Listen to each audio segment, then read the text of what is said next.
Hello, everybody. Well, I have some good news to report that I released 1.8 pounds this morning, was gone. So that makes my total 18.2 pounds gone.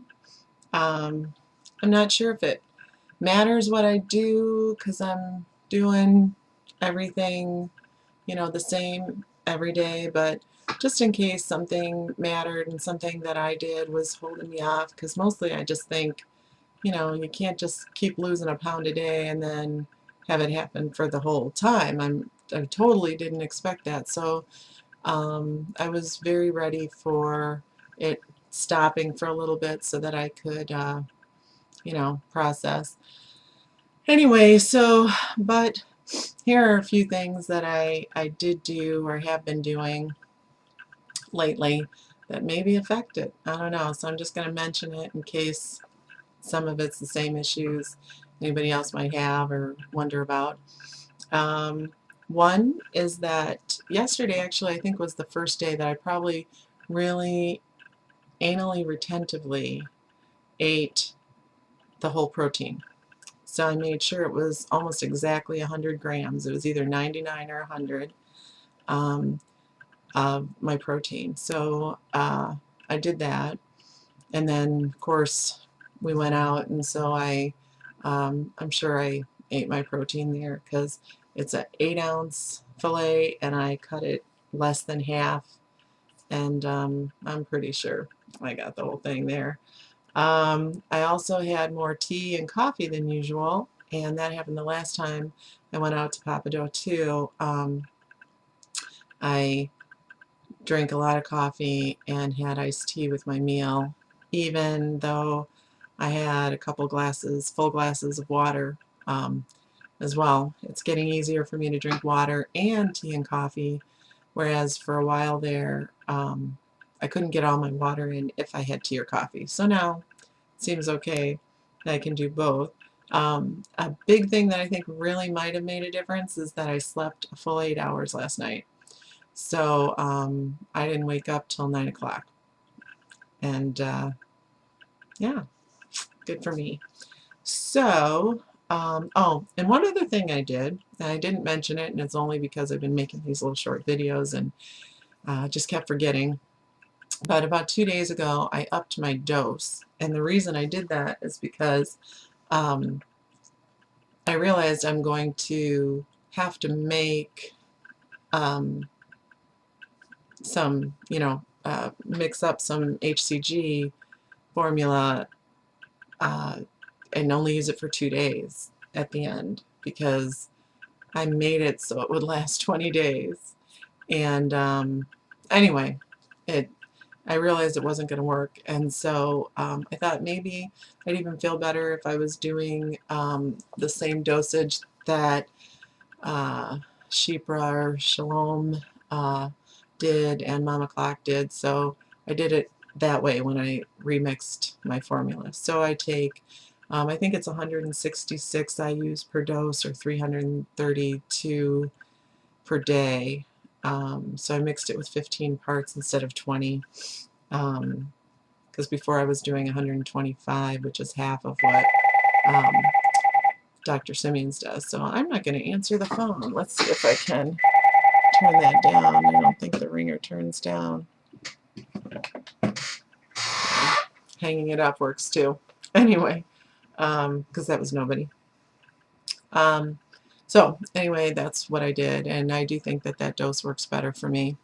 I was afraid to up it because a lot of people say if you're having any struggles with hunger, which wasn't huge, but I was wondering why I was hungrier than I expected.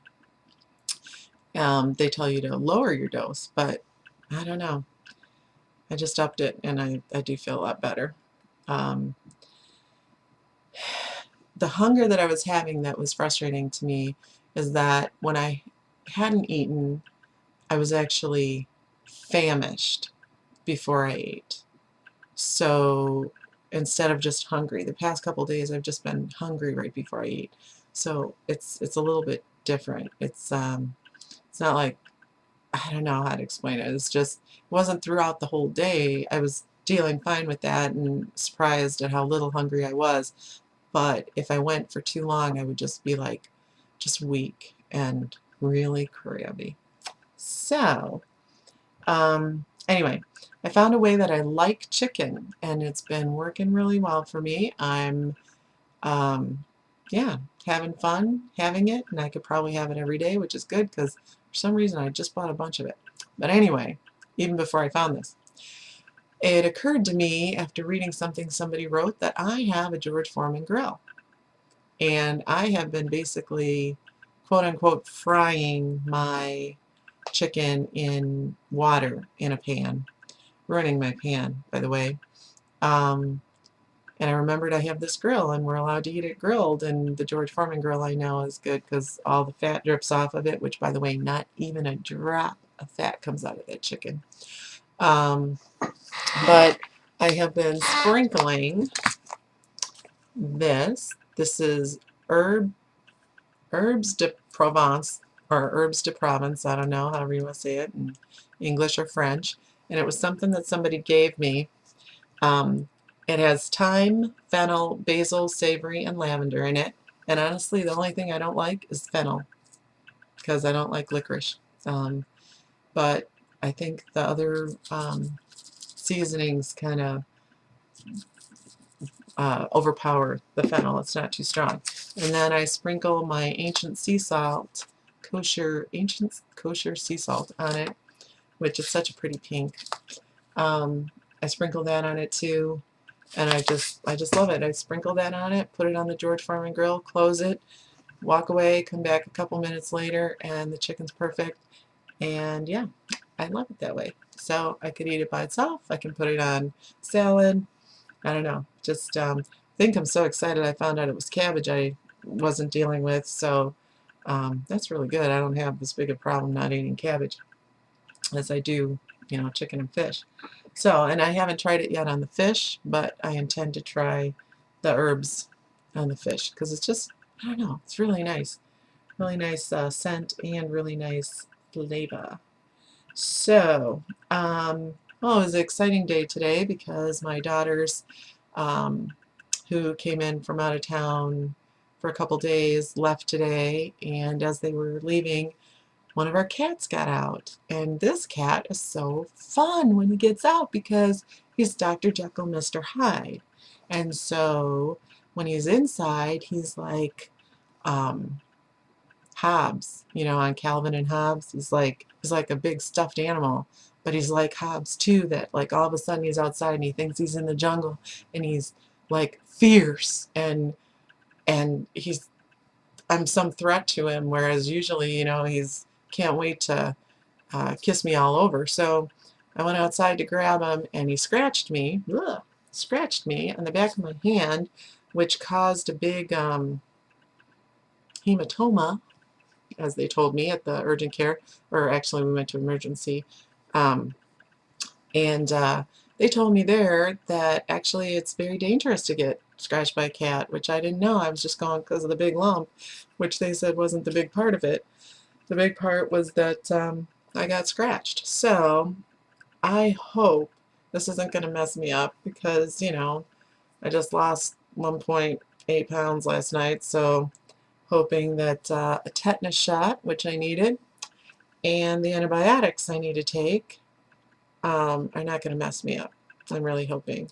I'm hoping that because those are supposed to reduce inflammation, that'll, you know, keep the actual swelling from messing me up. But it really, really hurts. So I am thinking that I'm just willing to take that to help because it like burns, and I think that could be infection starting. Also, because my mom got scratched by her cat and it turned into cellulitis and she couldn't get rid of it for months, and so I don't want anything like that to happen. So I'm going to go ahead and take it, and if it messes me up, it messes me up, and I'm so hoping it doesn't. If anybody out there knows how that affects it, then let me know. Something very interesting that happened is that, you know, when they were taking my medical history and they asked me, so are you taking any prescription drugs, and my first answer is no, I don't take anything. And then I'm like, oh, well, I am taking HCG and I probably should tell them I'm taking it. But you know, I don't know if you feel this way. I feel uncomfortable telling people because some people are opinionated. Some people, you just never know.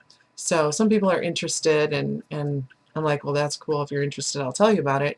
But yeah, some people just, I don't know, wig out. So anyway, so I told her, and she said, and how are you doing on that? She said, what are you taking it for? And I said, weight loss. And she said, well, how are you doing on that?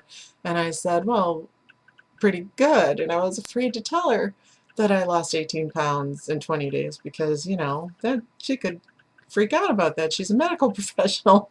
And instead, she said, that's really great. She said, there's 2 women here that are on that, doing that same thing. So, and they're doing really good too. And so I just thought that was very cool. And the more I hear about people doing it, because I think I might have mentioned, but maybe I didn't, and my chiropractor, there's this health center he's putting um, in his office, and uh, my new friend Drew, who was going over some things, I told him about HCG too, and he right away knew what it was and said some of the other patients are on it. And so I think it might really be getting really popular, and I think it's just on YouTube and and on the HCG dieters list. So very excited to see that it could maybe be taking off so much that maybe less people will opt for surgery. It's so scary, so unsafe, and so unhealthy to have to go through surgery compared to HCG. If anybody's listening and wonders, well, why don't I just do surgery? What's the difference? It's like, well, for one, you're not getting cut up. You're not having parts taken out. And I just wish that, you know, everyone could try this, because after surgery, I hate to tell you, it's not this miracle thing, because after surgery you go on a very low calorie diet then too. And sometimes it's a liquid diet, and you know, you just can't eat normal food, or it makes you sick, literally sick, where sometimes you could go to the hospital or something, and that's another thing, that's a side effect. So if, you know, you pop your stitches or something, you have to rush to the hospital. So, oh my goodness, if you have the choice, which you do now, use HCG. Do not do the surgery. And so it's not an overnight thing, but either is surgery. Even after the surgery, it still takes months and months and months to lose weight. So do it this way. Just do HCG. And don't let anybody tell you to combine the two. Don't let anybody tell you to do HCG but do a 800 to 1200 calorie diet, because that's not Dr. Simeon's protocol. That's wrong. Don't do it, because why not do the way that's tested and works and the doctor, you know, recommends. So anyway, one last thing that I just wanted to mention, and if I can find the name of it, figure it out, I'll type it in here after I'm done. But you know, my hair has been really flat since I've been on this protocol, and you know, it's not super fluffy right now, but it is so much better. And believe it or not, the only thing that I did different is I used a different blow dryer. So I can't remember what it is, but my husband bought it for me online, off of online, whatever, however you say that, offline, whatever, he got it from online and ordered it for me, and it's supposed to have all kinds of cool things in there that even keep static down, and just helps. So I'm basically out of time. I don't know why I had so much to tell you, except I guess I've been making boring videos for the past couple days because I've been too tired to say anything. But I'm feeling a lot better. I think upping the HCG helped. And just pray for me. I really hope that taking the antibiotics and stuff doesn't mess me up, and I hope it just gets better really soon. So anyway, take care. Talk to you later. Bye.